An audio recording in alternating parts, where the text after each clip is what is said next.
Welcome to Builds with Blocks, a show centered around the micro action figures and brick-based construction sets of the Halo universe. I'm your host, Tom Fishenden, and I'm joined by Colin Perkins. I'm the anonymous goose. Oh, shit.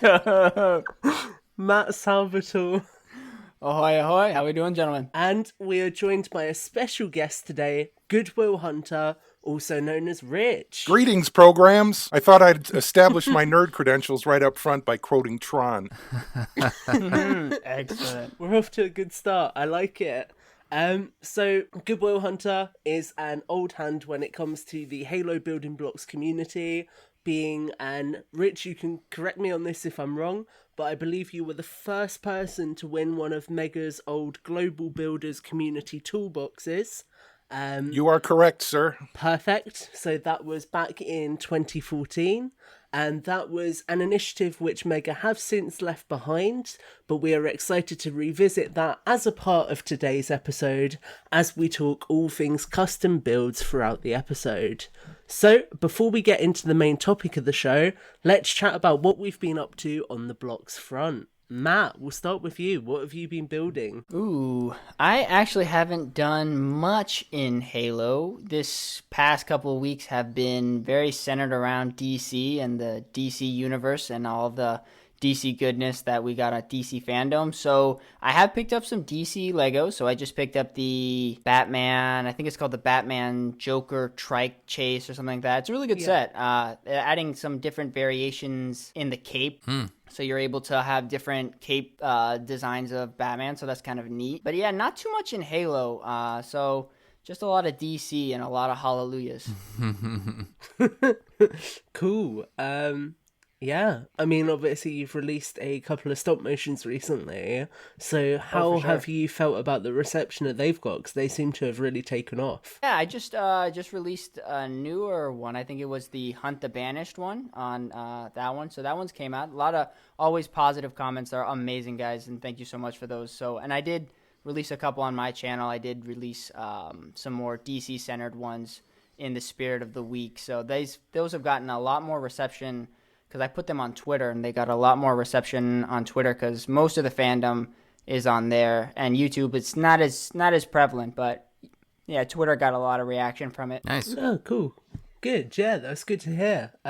Colin, what about you? Have you been building anything? Not much building, mostly hunting these days. I've been dreaming about getting a second 20-in-1 Scorpion tank. I keep checking. Oh, nice. I keep checking the prices online.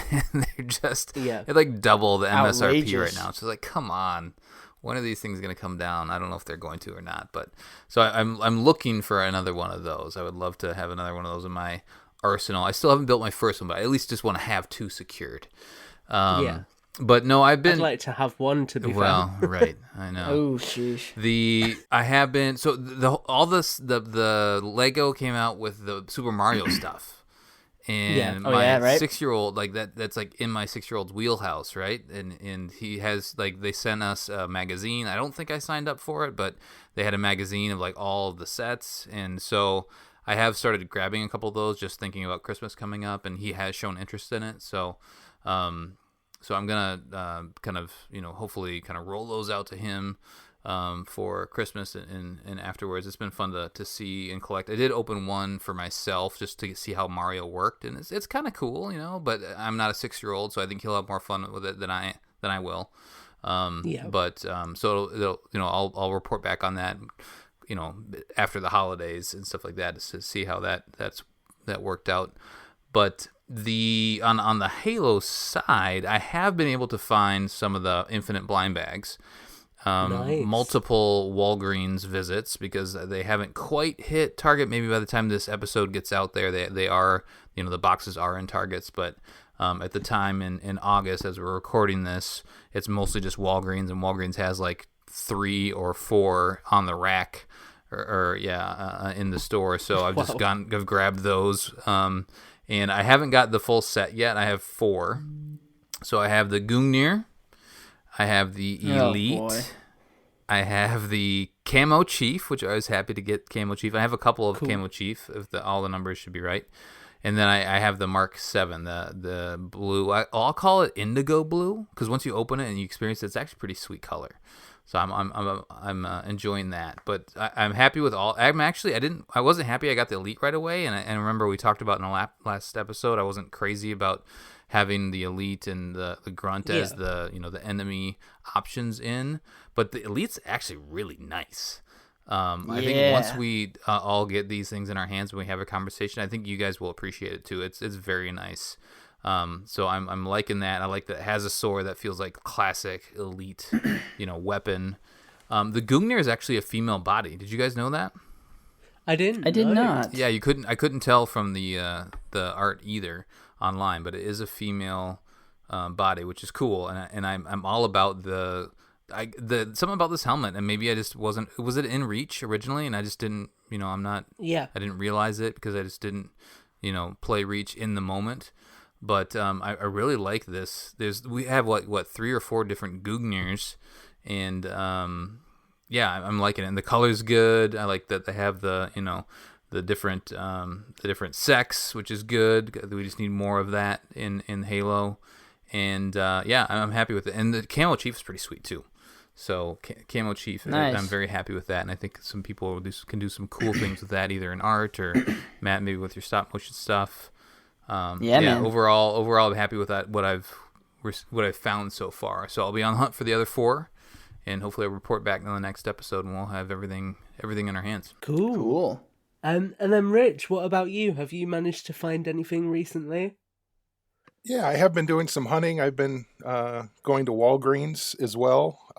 I found a number of the sets. I was lucky enough to find the Pelican, which is a nice little micro build, and the Gummy, the blue Gummy. Oh, you did? Nice. And then I also picked up some of the set pieces, the ring section from Target, and then I got the energy sword.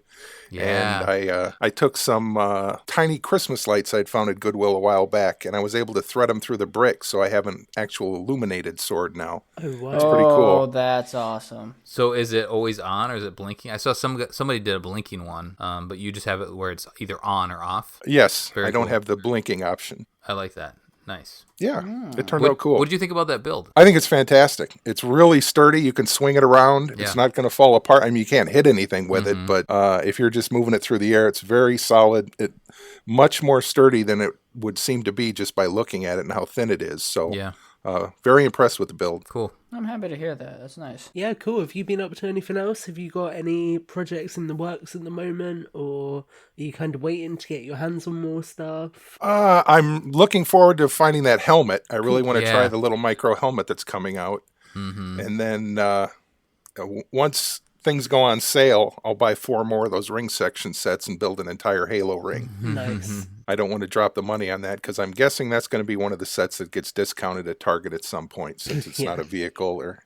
Right. Yeah, and then in terms of just other, I don't know if you guys do any Gundam stuff, but I found some Gundams at Goodwill a few weeks ago, and I've been putting those together as well. So, yeah, my basement is beautiful. I've always been Gundam curious. At some point, I feel like I'm going to get into a Gundam rabbit hole, but I haven't hit it yet. Yeah, they're amazing models. I mean, you think back, I think back to when I was a kid making plastic models. They're horrible. Yeah. The fit was bad, and you had to glue and hold them together. These things go together with no glue, and they're actual working mechanisms that they put together with no glue, and they're just fantastic. Are they painted too, or they leave it so you are the painter? As the builds are color accurate, but most people do what's called lining, where you get these little thin markers and you put accents in all the panel lines, and then a lot of people do weathering, get a black paint and put like grease marks and battle damage and whatnot. Right. But if you just want to build them stock, they still look great. They look like they came right out of the factory, but you can also weather them as well. That's awesome. That's cool. I like that, yeah. I know my friend has just started collecting some, they're like snap-together fighter jet models, and they're really cool because they're like a similar principle where you literally like have to use nothing, and yet you get these models which have got really cool functionality to them just with the way they're kind of put together from all the individual pieces. So it's something that I may look at picking up at some point. However, collecting Jurassic eats into my budget quite a bit. Did any of you guys get the Warthog or the Pelican, those models that they put out a couple years back? Oh, the Revel ones? Yeah. No, I saw them, but I never picked them up. I got the Pelican, and I like it. And it has a little sound action as well, and it's a good accurate representation of the Pelican. So yeah, I was happy with that. I decided not to get the Warthog. Yeah, hopefully we get more of that stuff at a Halo. Yeah. Nice. Really quick, I just remembered I did get one more set. I did make it to a Dollar General, and I did find the little turret, the Banish turret.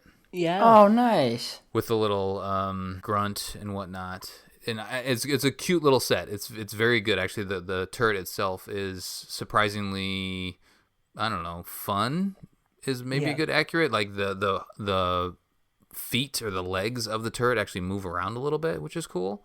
Yeah, so I would say that's definitely worth a look if you do have a Dollar General, if you can get your hands on that.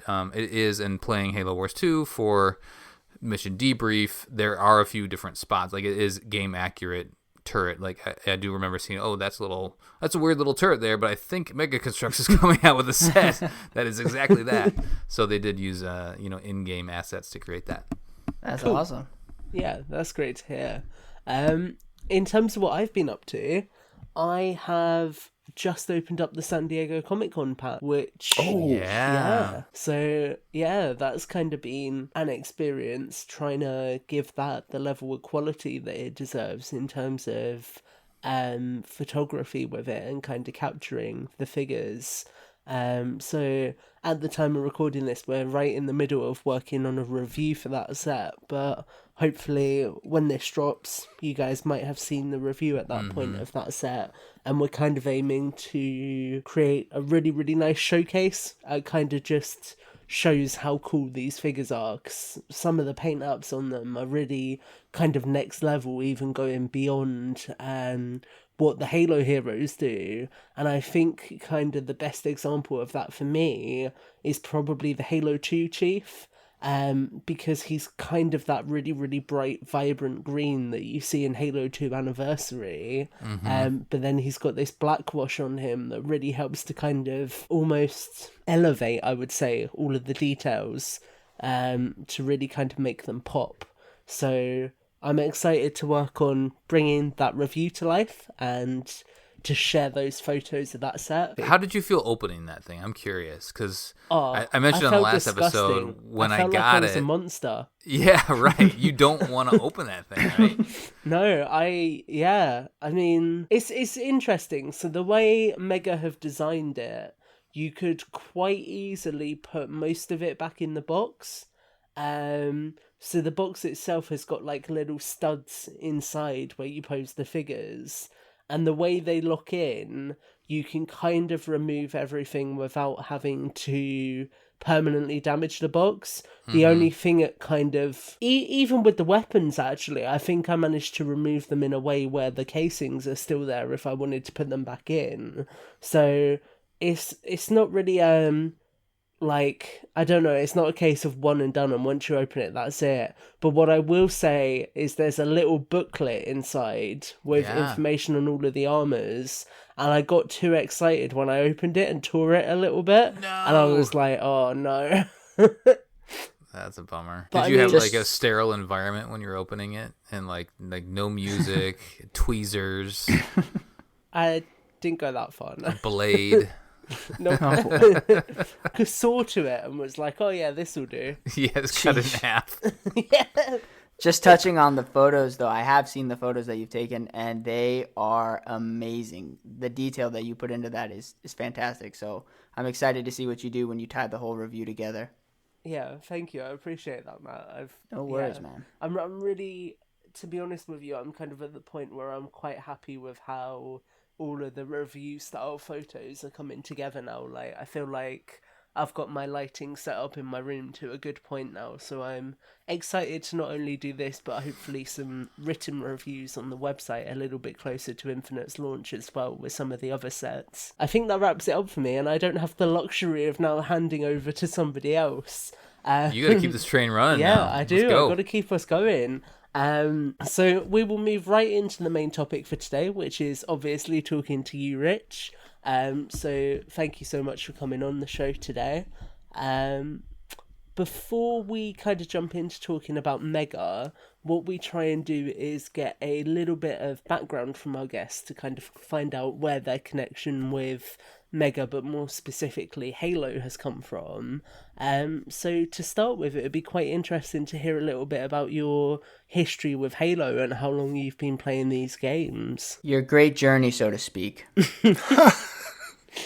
My wife wouldn't call it that. I'm literally a gamer from way back. Some people say that, but I really mean it. My first system was an Atari 2600 when I was a kid, which I still have. And I pretty much have every system between now and then.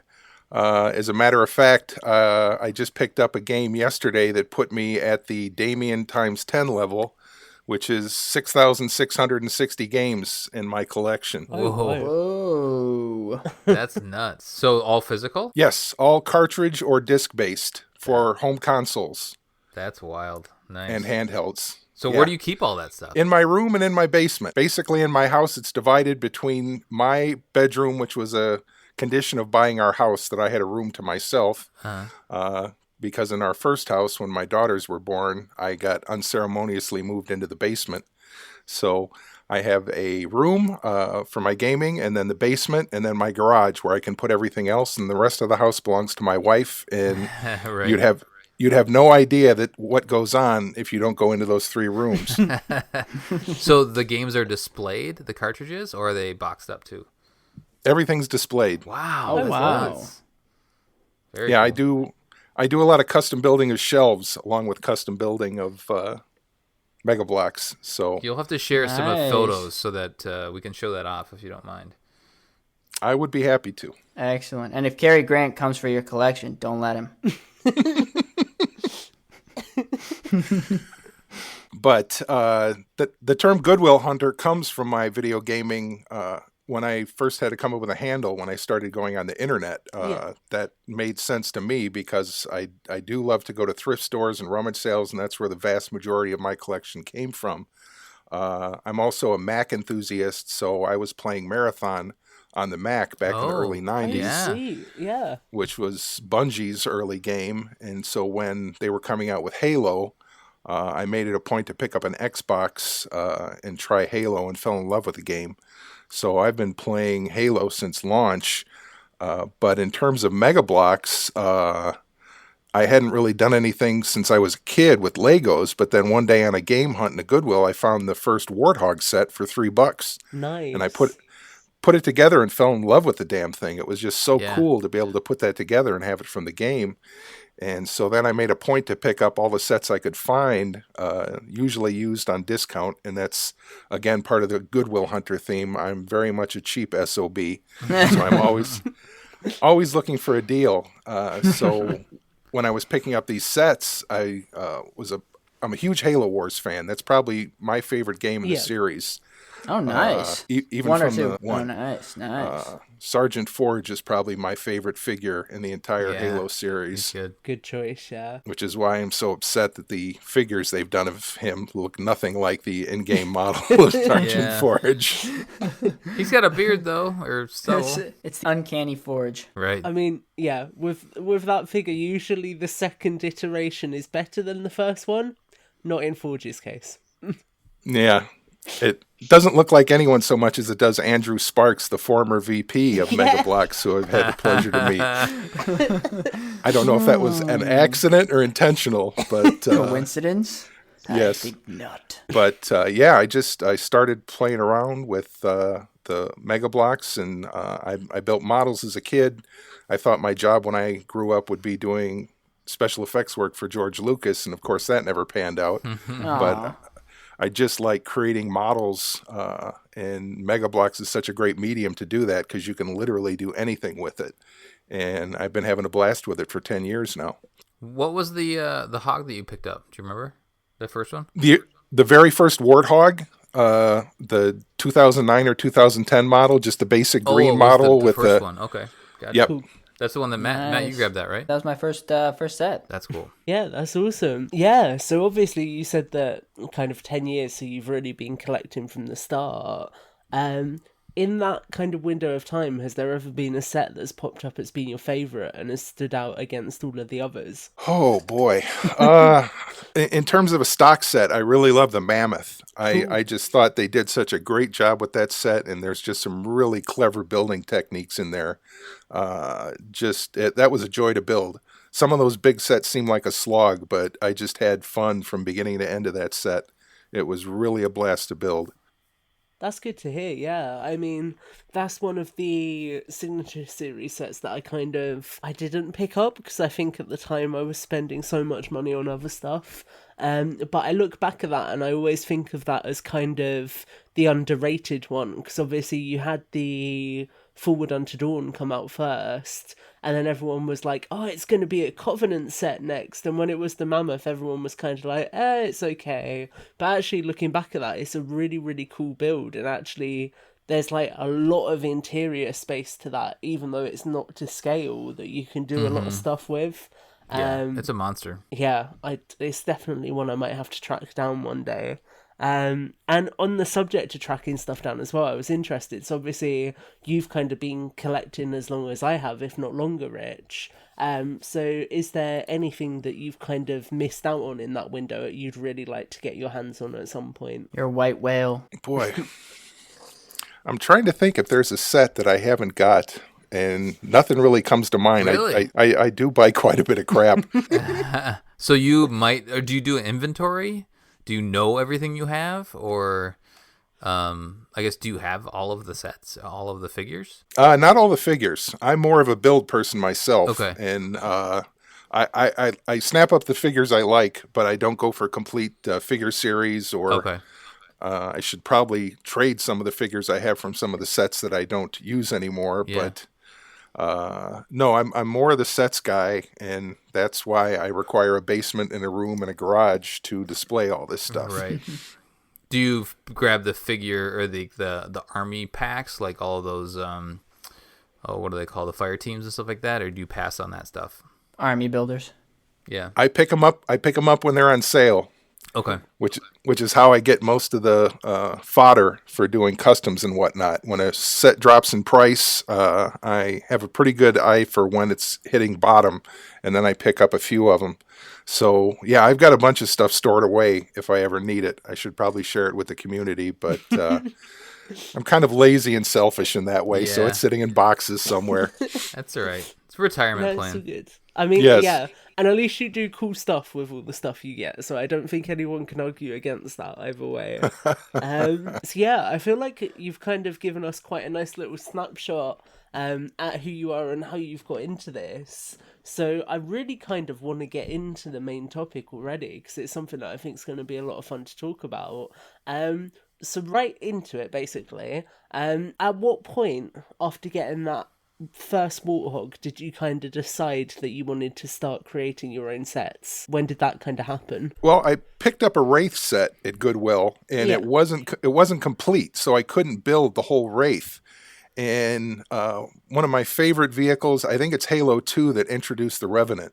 Yeah. And I just love that level because I could basically snipe with that thing. I'm not a charge in and shoot everyone kind of person. I tend to be a sniper.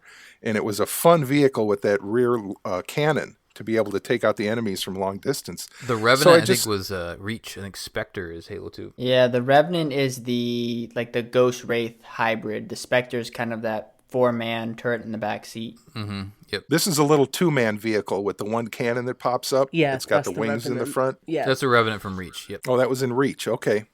Yeah, I just started playing around with the Wraith pieces, and a Revenant came together, and oh, that's cool. I made a mistake in terms of I was looking at the Lego community where everyone was selling instructions for their custom builds. So I spent a month putting instructions together for the Revenant build, and then tried to sell it, which was not met with too much enthusiasm from the Mega Bloks community. It seems I'm not the only cheap SOB in the universe But so then I reintroduced myself, put the instructions out for free. I was on this at the time. I was on a site called Spartan Blocks, and then what won a throwback. the Blocks forum. So Yeah. that's where I kind of introduced myself to the community, and I think I'm trying to think how it got posted as build of the week. There was some sort of company fan forum at that point, and I posted a picture on there, and it got posted as fan pick of the week. So that's how I came onto Mega Bloks radar. Cool. I do just want to say off the back of that Spartan Blocks mention, shout out to Paul Knack, who used to run Spartan Blocks. That was a really, really fun website. And Matt and Colin, I don't know if you guys will have ever been part of it or will remember it, but essentially before Mega had their own forums, that and the Blocks forums were the places to be to talk about Mega Bloks and Mega Construx and kind of all that sort of stuff. So it's nice to kind of reminisce on that a little bit. A little nostalgia. Yeah, nostalgia that means nothing to either of you, but you know. Was that forum on the official Mega Bloks website? No, they were both independent forums. Okay, all right, then I know nothing about it. Yeah. But really active, really supported by the community. People were posting builds all the time. You got lots of feedback on the builds. It was just a lot of fun to do, and I really miss it. Yeah, it was really good. And I remember they used to, kind of in a way that the current Mega Forum functions now, there always used to be like wish list threads. And I think I got to the point where I was a bit notorious for always coming up with ideas that Mega would never make, but I was always like, yeah, I want them to do this. And it was just a really good place to kind of get everything that you needed. So, yeah, that was fun. So, obviously, I feel like for me, Rich, I've kind of got the advantage of having been in the community while you've been doing all of these builds. So I've been lucky enough to see you kind of come out with all of these different things. But for anyone who is listening and is perhaps newer to the community, has maybe only come in with Mega Construx, could you maybe highlight a few of your favourite builds and kind of talk a little bit about the processes we're making those? I was looking at a document I put together when I talked to Mega, kind of a portfolio, and starting out, all these builds are kind of done by what I was able to get my hands on. Yeah. I found a pair of the Arctic Warthogs, and I built a Arctic Warthog half track. Got a hold of an extra elephant set in the beginning, which gave me a lot of green blocks, and I started building I did some research and found all the concept vehicles from Halo Wars that weren't used. The Cougar, the Fox Cannon, and started building those. That was fun. The Rhino that appeared there. I also got a pair of Scorpion sets and built a Rhino from the kind of desert camo Scorpion sets.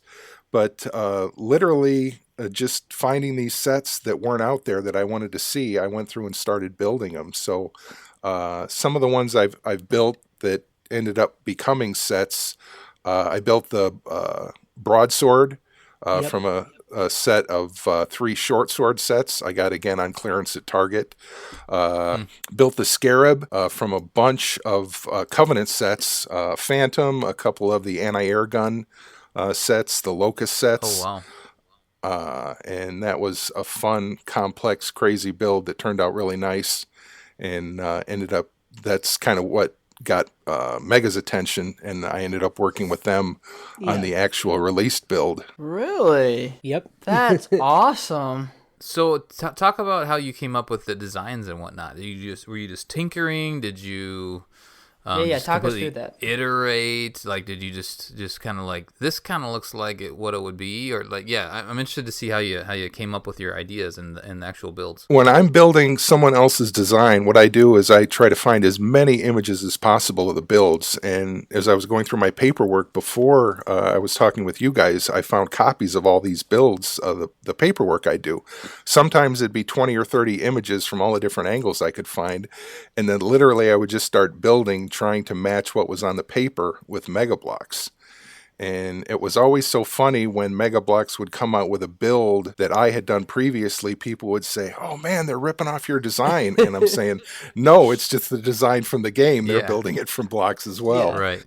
Mm-hmm. So it just like made sense to you, essentially, is what you're saying, right? Yeah, and I'd like to say there's some magic process to it, but it really is finding as many pictures as you can, and then going through a process of finding what blocks allow you to match what you see in those pictures. Mm-hmm. Have you talked to any of the designers at Mega about their actual process, from a professional standpoint? Yeah, when the Scarab project came up, they actually invited me up to Montreal, which was really cool, and I met with them. I met with Andrew Sparks. He was the one who gave me a call and invited me up.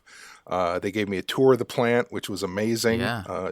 Showed me their 3D prototyping and the actual production facilities they had in-house, which again was sad to hear that they were shutting that down. Yeah. It was a really neat operation and a bunch of neat people up there. Right. But I met with the design team, and we just talked about what the process was. A lot of them were primarily French speakers, so it was a little bit difficult to communicate. I remember one question in particular while we were talking. This one gentleman asked me, "Do you have any friends?" And I took this to mean, you spend so much time doing this, do you have any friends in your life? But what he was trying to ask, do you have any friends that also build with you on these programs? Right. Uh-huh. But I actually took a build.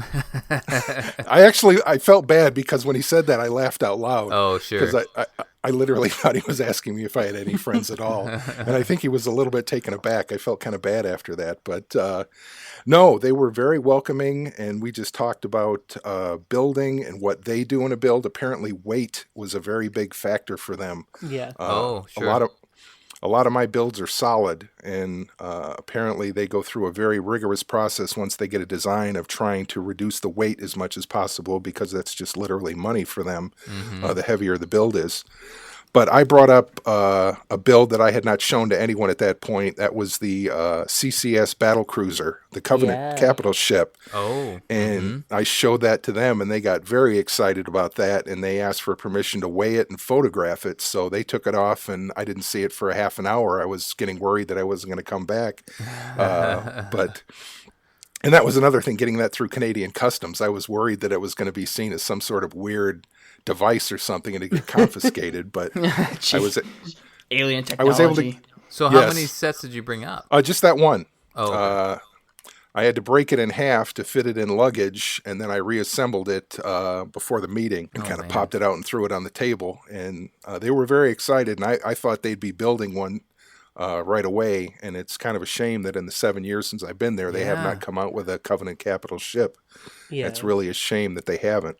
We want one. I remember, I think it was around the time that the NMPD Pelican was coming out, there were a lot of rumours that there was one in development and it was going to be the Truth and Reconciliation, but then it just never happened for whatever reason, which is a shame, because I feel like when you've got obviously the Forward Unto Dawn and now the Infinity, it just makes sense for them to have something to go toe-to-toe with.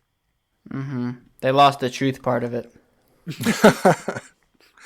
And yeah, I wonder if part of that happens to do that it's such a flat build compared to some of the other ones. They seem to be really keen on having a play area in all these ships. In fact, one of the designers told me I should put a play area in this ship, and I ended up hollowing out the nose so you could just sit a Covenant pilot in that front of the ship. Obviously, no real connection to where that happens in the ship. Right.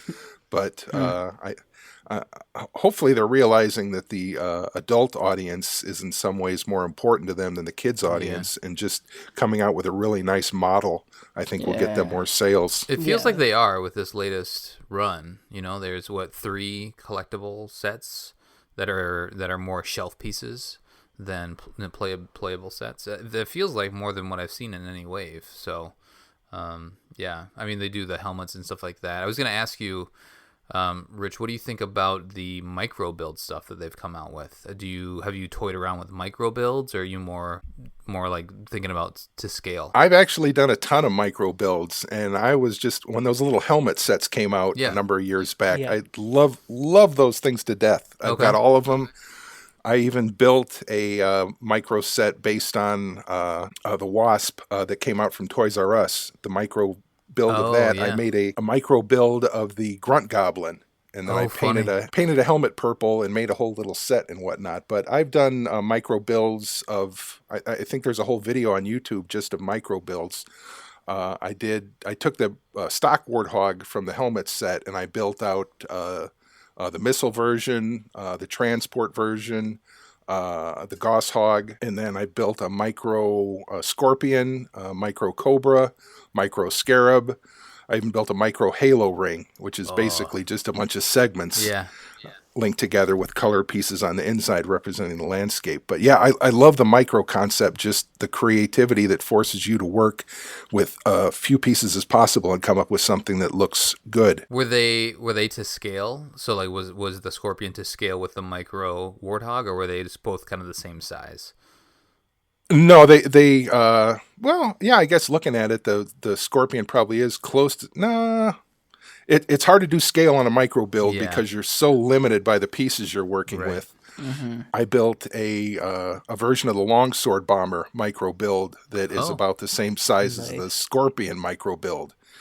And then I built a, now I'm blanking on the name, the Vulture, a micro Vulture, and that's twice as big as any other mini build just because I was limited by the fact that the missile heads were the single round dots, and then that dictated what the rest of the size of the ship was. Sure. Yeah, you can only go so small. And yeah, the new Pelican micro build with the Infinity set is really well done. It's a very nice micro build, so that's the most rare one, but if you can get your hands on it, it's a very nice little build. Yeah, it looks good, I think. I did do some micro spaceships from the Star Trek line when Mega came out with the Star Trek stuff. I did an Enterprise and a Klingon and a Romulan Warbird and a Borg Cube. So those were fun as well. That's awesome. So obviously we're a Halo show, but I do have to say I always enjoy seeing your other builds as well. So that Star Trek bridge, when you came out and put that set together in a perfect circle, I was just like, oh my god, this is so cool. And all that kind of stuff has kind of piqued my interest because obviously, as you guys know and anyone listening knows, I am one of the younger community members, so I wasn't around to watch the CBS original show, but somehow I have ended up with both of the troop packs from here now, and I've also got Spock just from seeing like all of the cool builds and things that people have done with it and thinking that actually I want to get some of it as well. Yeah, it's a shame they didn't go farther with the Star Trek line. There was a lot of potential, and I don't know if it was bad sales, but a shame they didn't do more. Mm-hmm. Yeah. That was one of those things where it's like you kind of have to lean into the older collector audience, and I think they did that to some degree. But it's some certain brands it just doesn't, probably just doesn't take off with as much. Yeah. So I guess for a lot of people listening who perhaps are wondering for where they can see these mocks, because obviously we mentioned things like Spartan blocks, but obviously unfortunately that doesn't exist anymore.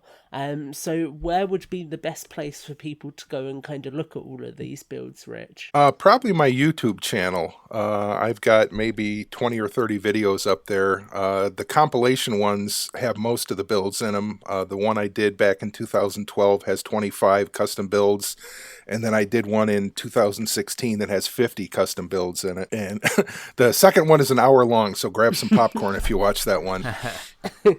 But I've done a few videos since then. Some of the military builds. I did a World War II plane, the Lightning, but sadly with the demise of Spartan blocks, there's no set. I've been meaning to do a website, but again, I enjoy doing the builds too much to put together a website to have all these pictures on, which is probably a bad thing.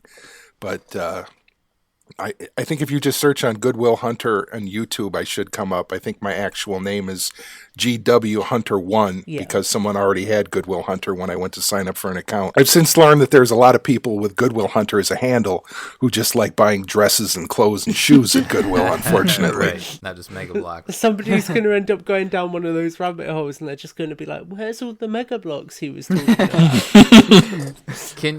Rich, can you disclose the best places to find, over the last couple years, What have been your like treasure troves of finding Mega? Well, I've been disclosing them probably to my chagrin. Right. It's actually shopgoodwill.com. Yep. Mm-hmm. I have gotten tons of good stuff on there, but more people have found it, and just recently a lot of like 30 pounds of miscellaneous Mega Bloks went for $180. Yeah. Which is above my price range. I used to get stuff for $20-$30, but I don't mind sharing the stuff. There are so many good sources. Just watching for stuff to go on sale at Target, waiting for those things to reach the end of their life. If you can wait, you can always get a good deal on Mega Bloks. Mm-hmm. There's so few sets that I have regretted not buying or not waiting to buy. I think the only one, the Shadow Convoy, was the one that I waited to buy and wish I had bought up front and paid a pretty good penny to get that after it had been out for a while. Yeah, I never got the Shadow Convoy. It was a weird time because they used to do kind of Toys R Us exclusives every year, and when that set and the Halo 2 Anniversary Brute Pack came out alongside it, I can remember thinking that they'd be on shelves for a while, and then they just kind of disappeared after the first month, and it was like, oh, okay, good thing I bought those. Some sets you just don't know, are they going to be there for a minute, or are they just going to fly? Like the Infinity set, you could get that for a while, but now the price is... whoosh. Oh, wow, I didn't know that had gone up, because there was a time where that was ridiculously good value. I mean, so anyone who listens knows my woes of having to import stuff. And when I came back from my holiday in America, I actually had a little bit of spending money left. So I decided to import the Infinity. And bear in mind, that's a massive box. Obviously, shipping would be a lot. It actually cost me what the RRP of a usual Signature Series set would be in the UK. So that was ridiculously cheap at the time. Oh, nice. Another good place to look for deals is Amazon Warehouse. Yeah. Yep. If you can handle a dented corner of a box, you can get sometimes 50% off on a set. I just picked up the orange Phaeton. And it felt like, that feels like one of those sets that's going to suddenly disappear and triple in price. So I picked up one of those as well. What about brick and mortar though? Like, where do you go out on your hunts? I mean, Goodwill, obviously, but is there any other places like pawn shops that have stuff? I feel like when I was starting to get into the collecting, I would try to figure out where this stuff was, where it was, wasn't having a ton of luck at the time because I think it's been dry for a little while now. But where do you go physically that maybe people wouldn't think of normally? Boy, I don't have too many sources. I mean, I'm sure you guys have discussed the distribution issues with Mattel and Mega Bloks, secondhand stuff, like Goodwill is secondhand or third hand, whatever. But I popped into a couple pawn shops, nothing really. I'm sure there's some stuff out there, and then there's like Facebook Marketplace you can find stuff on as well. Yeah, I've had some luck on Facebook Marketplace, but brick and mortar is just Target and Ross and now Walgreens of all places. Get them. But sadly, the Walmarts in my area have stopped carrying Mega now. Yeah. I picked up a set of Series 10 for $1 a piece on clearance, which was a great deal. That's crazy. But now they've totally cleared out their Mega section, and none of the new Alien Queen sets or the white Alien eggs are in there. Oh, man. So I got to get that Alien Queen. Yeah, it looks cool. But unfortunately, Walmart shut down in my area, so the actual brick and mortar choices just continue to fall away. Yeah, I'm sure that'll be back after the new year. I'm sure they're reacted to the Infinite push, the delay. So I'm expecting Walmart to have it. Guys, if it makes you feel better, the first time I saw Mega Construx in stores in about 5 years was with Wave 1 of the Game of Thrones sets at Smith's. Oh boy. Yep. Yeah. So I'm kind of interested, Rich, and this is probably like the question that everybody would want to ask, because I feel like everyone's always like, "Oh, what's the biggest thing you've done?" So I'm interested. What is the biggest thing you've done, basically? What's the biggest mock you've put together? Oh, it was probably the Infinity custom I did 5 years ago or so. That thing is pretty much 3 feet long. Whoa. And it's like a giant sub sandwich made out of gray blocks with antennas sticking out of one end. but just in terms of the physical size, it's probably the biggest set I've done. I also did a diorama of the Omaha Beach landing. Yes, that looks fantastic. I used a lot of the blocks from the toolkit that you talked about for that set, and then 2 of the landing sets, and that turned out really nice. That's one of my favorite videos on the channel. I used Call of Duty Frontline music in there, and it just chokes me up to watch that.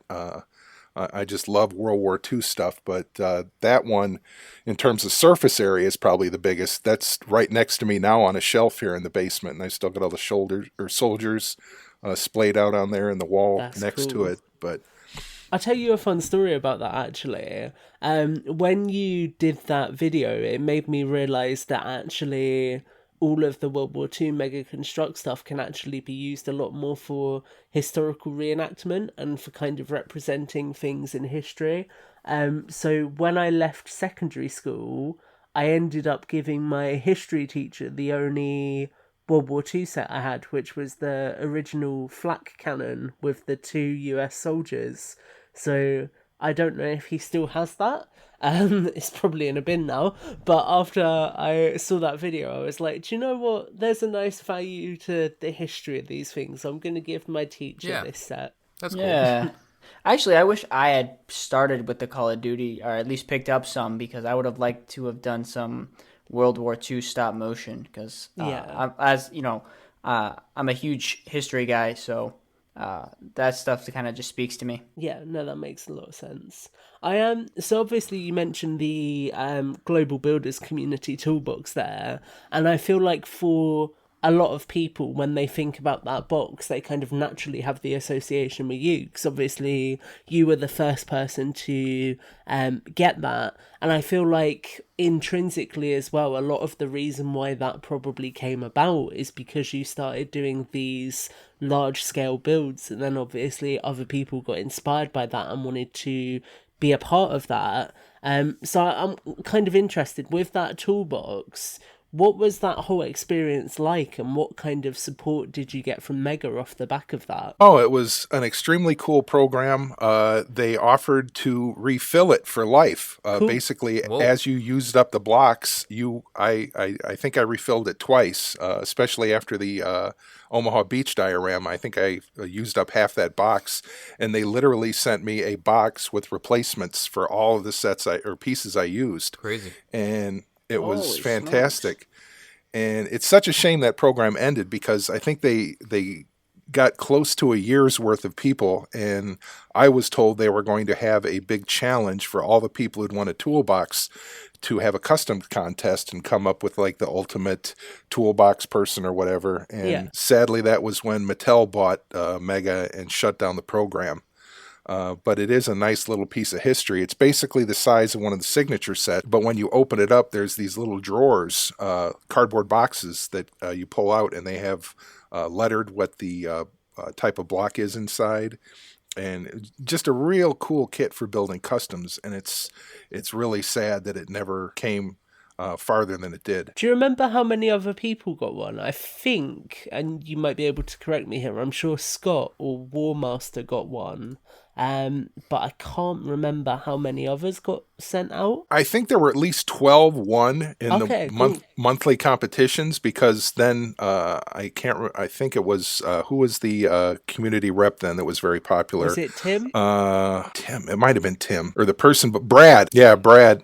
Either Brad or Tim, but like I said, they were planning a competition for the first 12 users, and it never came to be because of the change of ownership. I think they handed out another 3 or 4 to people who had never won a competition but were big contributors to the community. Risco Vinsheen was a name that comes to mind. He actually did the original Scarab custom. He did it one before mine. Matthew Carlson may have been another one. He was the first one to build a full 360-degree Enterprise bridge.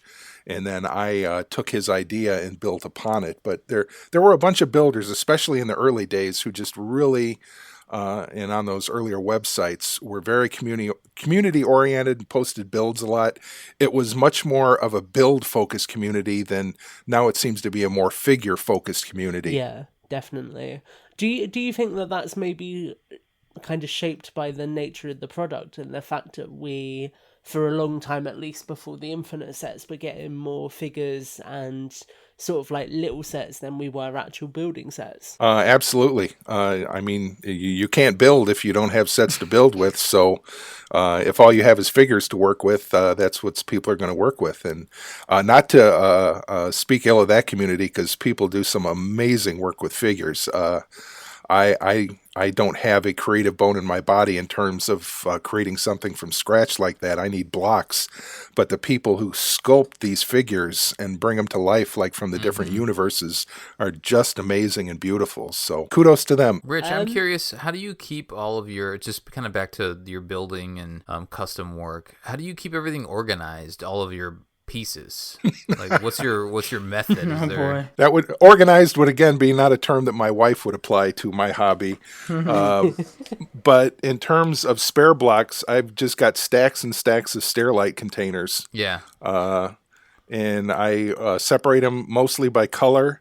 Okay. I have a few bins of little tiny detail pieces that would get lost in these bigger bins. Mm-hmm. And when I'm building a custom, I literally just pull all these out on the floor. And a lot of the time is spent searching for just that right block. Okay. Which is sometimes really frustrating, especially when you've found a right version of a piece and you need a left version of that same piece and you just can't find it. Yeah. So do you dump the blocks on the floor or the table, or do you like, because we all know that sound of like sifting through a bin full of blocks, right? Like, is that... Well, that's a nice thing about those Stairlight containers. You can pull the bins out and put them on the floor, and generally I don't dump unless I'm totally frustrated and I can't find the piece. Yeah. Then I dump it on the floor and have to search through. Okay. But they make it easy to kind of surround yourself with these empty bins and pull what you need to build. Mm-hmm.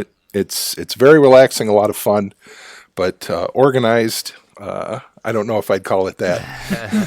Right. Organized chaos, perhaps. Yes. What size are the bins? Just curious, because I've done a little bit of organizing. I have some bins, but I don't feel like I don't have like the best setup or the best organization method yet. Well, they're literally bins of all sizes. There's some that are tiny drawers, some that are giant drawers, everything in beside. I've also just got some tubs for like the most popular colors, white, black, and battleship gray. Mm-hmm. I can send you a picture of that, but well, again, most of these I found at Goodwill's over the years. Sure. So yeah, just different sizes for different needs, and I have to keep on buying more because I keep on having more spare pieces after building all this stuff. So you buy now like with the intention of just having them be spares? It depends. If I get a really good deal on something, I'll pick it up if I don't have anything in mind. But if I have something in mind that I need, I'll go after that.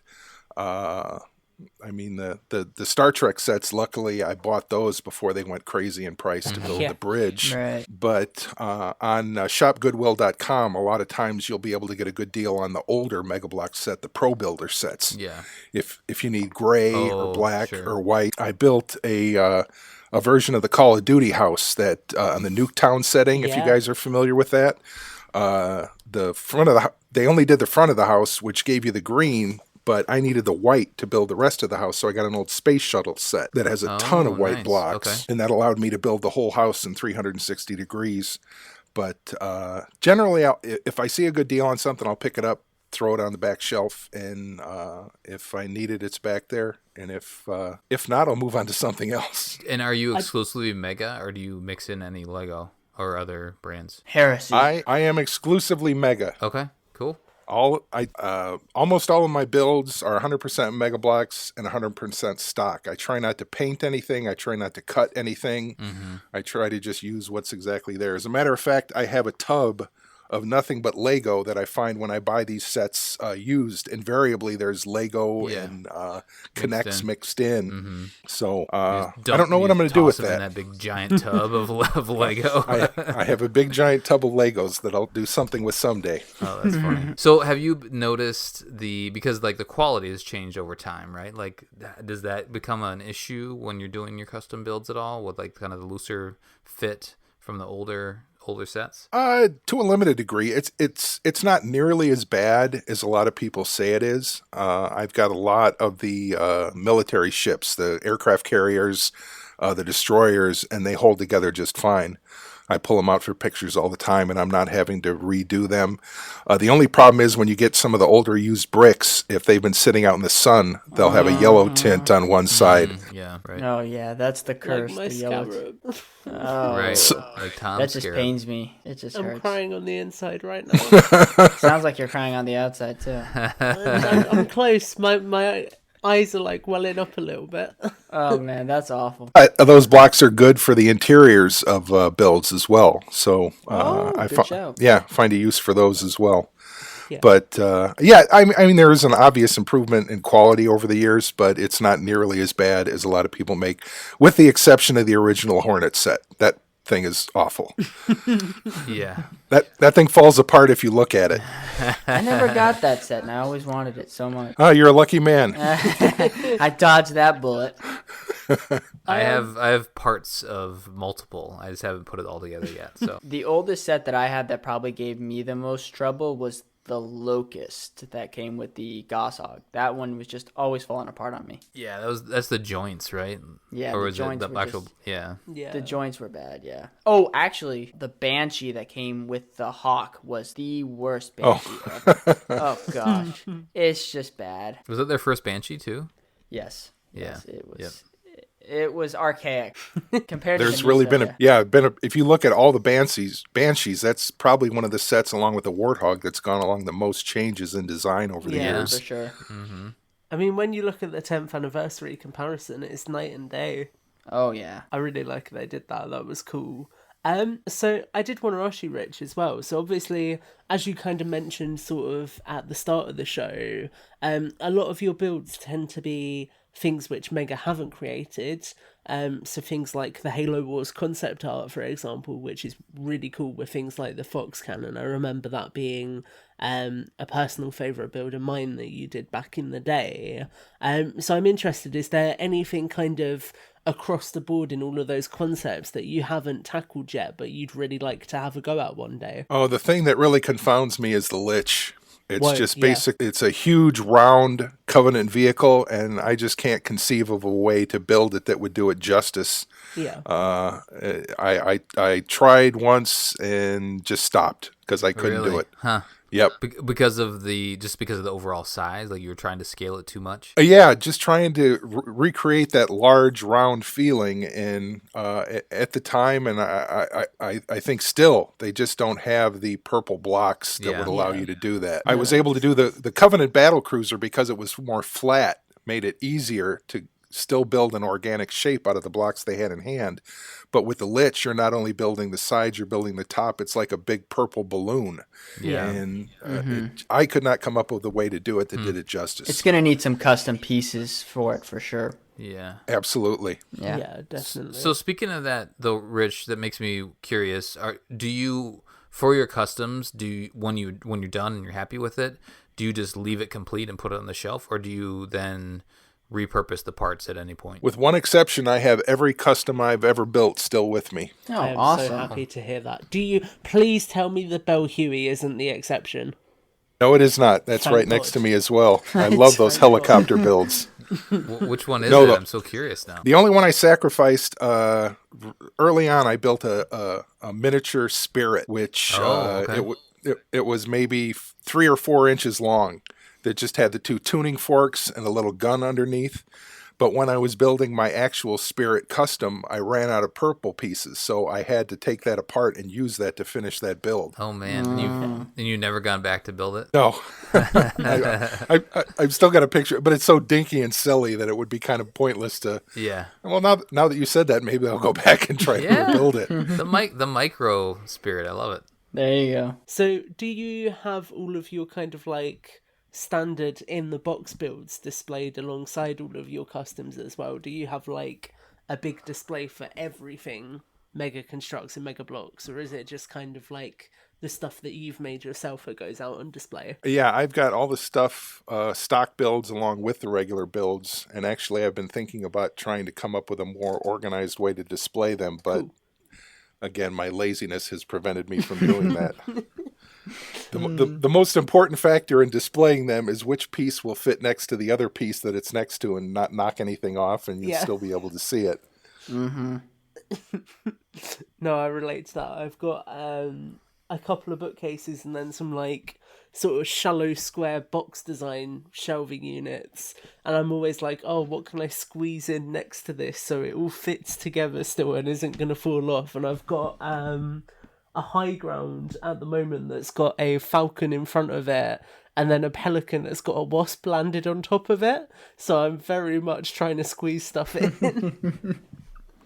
Yeah, that pretty much describes my shelving as well. Yeah. It's definitely a hodgepodge. The struggle is real. So, I kind of feel like a nice thing to sort of end today's episode on would be looking ahead towards the future. So obviously we've now seen some gameplay footage for Halo Infinite, and unfortunately the game is delayed, but it will be coming out next year. So is there kind of anything you've seen in that gameplay so far that's really sort of taken your fancy and has inspired you to kind of get back into building stuff from the upcoming title? Please don't say the banished Phantom. Just no. Just no. No. No. Well, mostly from most of the commentary, I think what I need to build is a Craig head. Oh, shoot. Out of all the Battleship Gray I have sitting around, I think that would be the one thing I would do. But that would be brilliant. Make it a wearable helmet. Yeah, I'm waiting to see what they do with the. I'm kind of disappointed that the few Banish sets they have not been more available. Yeah. I did a blister back custom out of Covenant Purple. Yep. That turned out nice, and I actually ended at one point colorizing it in Photoshop, so it had the banished colors on it. But I think I have one or two banished sets I've been able to pick up, the Ghost and the Banshee maybe. But it'd be nice if they either did the set or had enough pieces. Someone did a custom of a blister back that was just beautiful and large, but I don't know if they painted the pieces to get the colors they needed. But it'd be really nice if they came out with some larger banished sets that would allow building some of those customs. I think I know the one you're thinking of because it was posted on the official forums, and I remember that thing was huge. Like, I just don't know where they would have started with that, because like you say, there's really not the parts out there. But kind of on the flip side of that, I suppose, I'm quite interested when it comes to newer sets. Obviously, we've seen things like the UNSC building box, although it's not called the UNSC building box, it's just the Halo building box. But obviously, that's UNSC themed. So for you as a builder, do you see scope for them to do more stuff like that in the future, where it's maybe Covenant pieces with some Covenant printed details and then a Banish set, all that kind of stuff? Do you think that would be a good way to encourage more people to get back into building? Absolutely. I mean, I've seen some of the stuff people have done with the color sets they have out now. There's a really cool flood-infected pelican that a couple people have posted that are beautiful, using the pieces from those new color sets. So, if they came out with more Covenant, I mean, imagine what you could do if they came out with a Banished set that was just nothing but red and gray in different shapes that would allow you to build a blister back or modify a Scarab so it would look like a Banished thing. That would be great. Yeah. Really hope that they do that. 100%. Like I said, I always wanted them to just do more things centered around terrain or something that you can build landscape with. So, I mean, anything where you can just build and make mocks and make these amazing designs is an excellent idea. Yeah. Yeah, and I mean, they've done some of that with the Game of Thrones stuff. Yeah. It'd be nice if they came out with a Forerunner set that was just nothing but angled gray, so you could build some of the structures that you see in the game. Yeah, the only thing we could have that's similar would probably be the Cauldron Clash set that came out. That was really the only Forerunner structure building that we have that's official, which is crazy to think. I mean, I'm gonna break both of your hearts right now, but Rich, I'm sure you'll remember this, but at one point there was a prototype for the beam emitter. Oh, yeah. I think I've mentioned it before, haven't I? It wasn't the Halo Combat Evolved one though. It was Valhalla, that structure. Yeah. Because I know there was a time where there was a prototype of that and a Bumblebee, but they just never came to fruition again, so...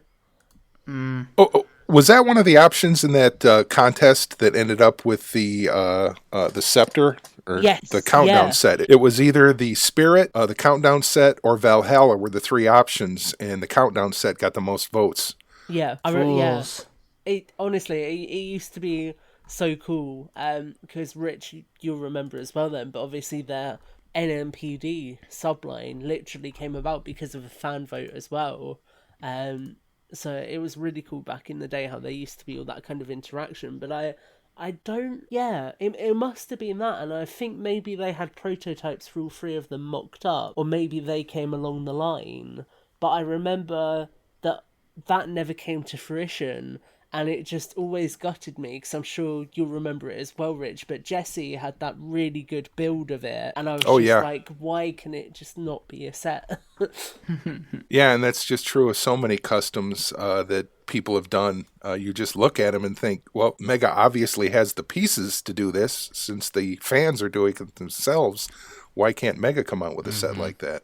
Yeah. And I love the NMPD line, too, was great. I had a lot of fun playing around with that and doing other police vehicles. I built a bomb squad out of one of the carrier sets, and a canine unit that uses the dog from the Blackhawk set.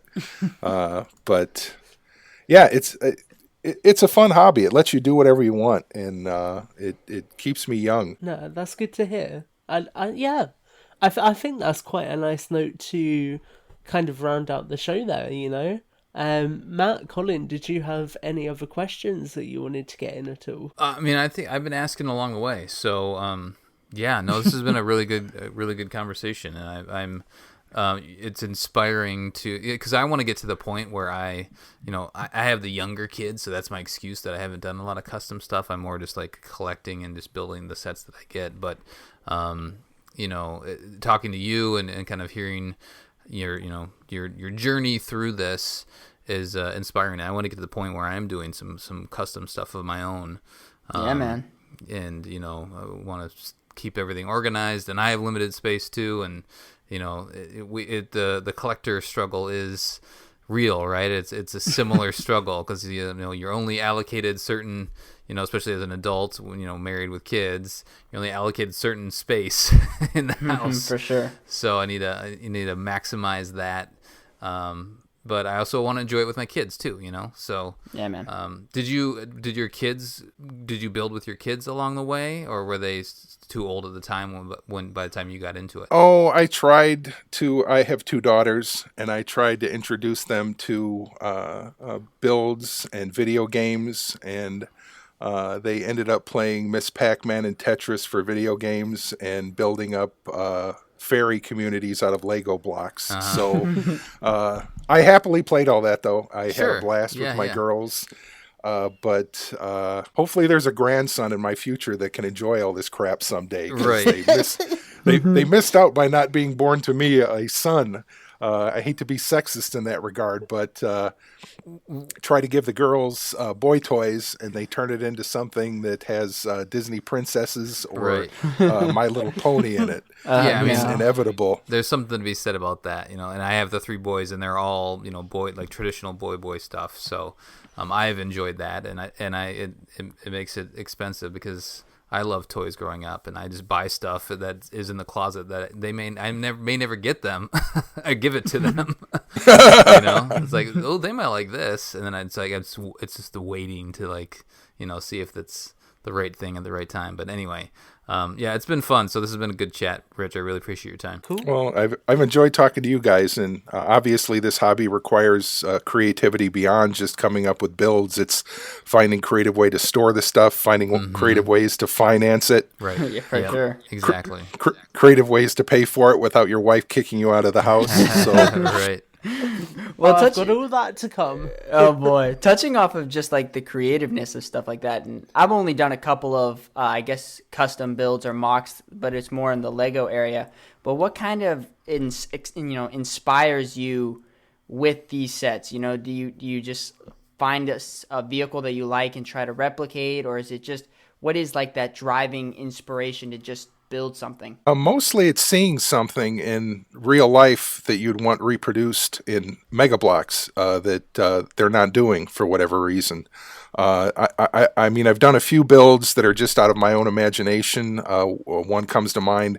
I built a medical version of a Hornet, called it the Nightingale, and it kind of had the MASH chopper look where there were on the two skids, instead of that being footrests, I put canopies on there for supposed medical victims to be flown out, and made it in the red and white shape. And I also did one when the Reach, the final level with the big Mac cannon. Oh, nice. I did a mobile version of that because I had treads left over from some elephant sets where I used the green builds. See, that's what I want. I want a Mac cannon. I forgot that existed. Oh, that's awesome. Yeah, it's a neat, big, chunky build because it had to be heavy for that thing to fire on the ground. That was a fun one to put together. And then I built a four-bladed lifting platform for that as well. But really, most of the inspiration comes from seeing something in real life and thinking, how can I put that together? Yeah. And that's where printing out pictures and just trying to match it up as best as possible. And I mean, that inspiration not only comes from Halo, but from all the other properties like Star Trek and Terminator. I built the tank and the flying Terminator as well. So it's really just wanting to see these things come to life, and it's cool that Mega Construx now, which I still think is a dumb name, allows you to do that, and it's just something I enjoy, and I don't see myself stopping. Yeah. As old as I get, it's still fun to just go in the basement, pull all those drawers of blocks out, and put something together that no one has seen before. Mm-hmm. That's great. Yeah. Did you say you named one of yours the Nightingale, like before the Halo Wars 2 vehicle came around? Yes. Yep. And a number of people pointed out, actually, in that Mac cannon on treads was called the Mastodon before the vehicle came out in Halo Wars 2, because those two forks of the Mac cannon to me look like tusks when it raised up in the air. And there's a Mastodon in Halo Wars 2, yeah. 343 spying on you, man. I mean, I'm just saying. They're using you for inspiration. I'd like to think so, but there are just so many animal and ghost names that you can use, so I can't take too much credit for that. Right. I think that's the beauty, of these brick-based constructions, whether it's Legos or Mega Construct, that you can, and of course, you can enjoy the sets that they build and they give you, but to take it and make something uniquely your own is, I think, probably one of the strongest things about these types of sets. So I think it's a testament that your creativity and your stuff is just kind of, I think, the penultimate version of a brick builder. And it again, it's the passion. I mean, so many of the other people I've talked to are just passionate about this hobby and the properties that they're invested in. Like I said, I just fell in love with the game Halo Wars. One of my favorite games on the Genesis platform is a real-time strategy game called Dune: Battle for Arrakis. And I was thrilled that the control structure was basically identical how they used, which I suppose in these RTS games they're much easier to do on a keyboard and a mouse. But I've never really gamed that much on a PC. But I just fell in love with that game and wanted to do everything I could about it. Even the supply ships, the Darter, that was one of my favorite builds. Yeah. And there was almost nothing about it online. I ended up having to take screenshots from the game to get an idea how to put that together. Wow. And after I built it, I named it the Dragonfly because it had 4 engines on it. But then after I posted it, someone found a book of Halo art where they actually named that ship the Darter. And that's the only way I found out what it was actually named. I didn't know that. So that's both in Halo Wars and Halo Wars 2, just a little ship that comes down to keep feeding you supplies. Interesting. Yep, that's great. Officially called the Darter. Cool. There was actually, Colin, I'm going to blow your mind here. There was going to be a set of a supply pad at one point in time. That'd be cool. I'll send you the prototype photo. I'll dig it out and send it over to you. That would be nice to have a completed UNSC firebase. Yeah. You know what I mean? Like one that doesn't have just like a wall, but like actually like a fire base. Something completely encapsulated would be amazing. Well, Rich, we have both lived through the torment of the original Firebase. Which was amazing. Popped up in Squad 45 before we got the eventual 2015 one. Which was many disappointments over the years. I'm surprised that any of us stick with this hobby. I know. That Firebase was amazing, though. Yeah, I was actually planning to build a Firebase at one point, but it would have been so huge as to be ridiculous. I built two of the buildings, the reactor and the barracks. Yeah. Put together. Wow. But just looking at the bricks that it would have taken to build all the other structures in there just was more than I could handle at the time. Someone has done a Covenant base recently that turned out really nice. Just tons and tons of Covenant blocks. So kudos to whoever did that. It turned out nice.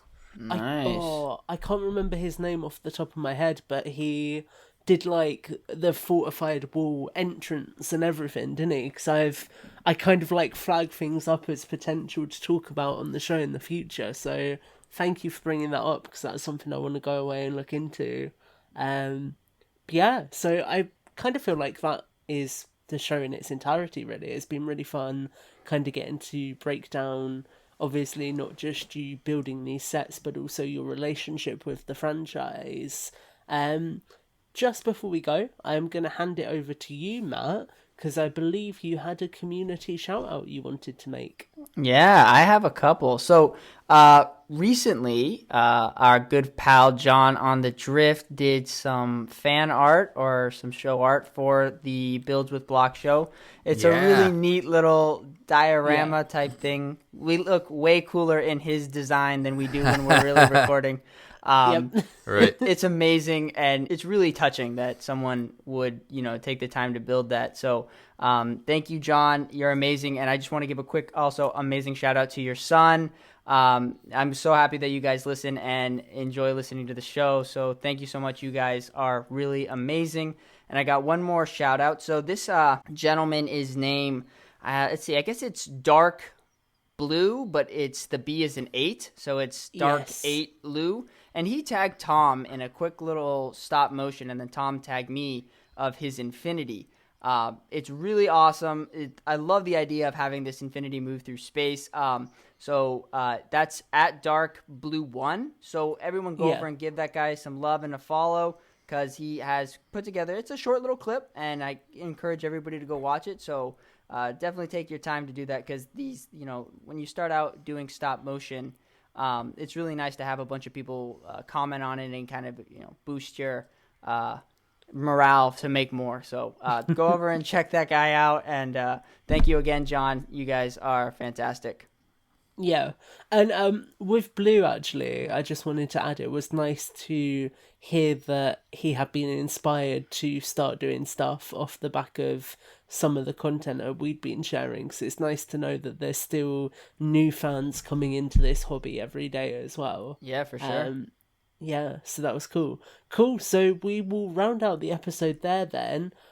Rich, why don't you let people know where they can find you online? If you go into either the Facebook groups, Mega Bloks Flans or Mega Bloks Worldwide, I'm on there. The Bloks Forum still exists in a smaller form as well. And then again, you can see most of the builds I've done on my YouTube channel. Search under Goodwill Hunter, or the username is GW Hunter 1. Yeah, perfect. We'll make sure to link all of that in the show notes as well. Matt, what about you? Where can people find you? You can find me on YouTube at Pure Genius Lego Studios. You can also find me on the Twitter tweeting about DC and the Snyder Cut at Pure Genius Lego. And I'm also on Discord. I will promise to pop in there a little more. I cannot make that same promise. Do it. And then, Colin, which page of Google are we on today, sir? Oh, man. The ongoing saga. Yeah, double digits now. Jeez. Find myself eventually. Check me out. Or follow me on Twitter. And I'm decently active, more so than I have been over the last couple of years. But yeah, check out the Discord, the Podcast Evolved Discord. There is a couple channels in there. There's ones for toys and collectibles, and then we have one for Builds with Blocks specifically. And there are quite a few people in there that enjoy the hobby and have some good conversations, just some good sharing in there as well. So definitely check that out. Yeah, and Colin also asked some pretty interesting questions for mission debrief. So go and check those. Yeah, give a good answer to that. Yeah. Spirit of Fire Disco. We'll start doing more community questions for the show as well. Yeah, we definitely should. Yeah, definitely. Cool. Well, you guys can find me at Tom_Jurassic on Twitter and Instagram. Obviously, mainly sharing Jurassic stuff, but that's where all of my Halo stuff goes as well. And also keep an eye out on the Mega Construx forums, because I'm over there sharing photos on the gallery now and then. So with all that said, that will do it for the show. So thank you so much for joining us for another episode of Builds with Blocks. If you like the show, feel free to support Podcast Evolved on Patreon. And until the next time, Evolved. Thanks for having me on, guys. This was a blast. Evolved. Woo!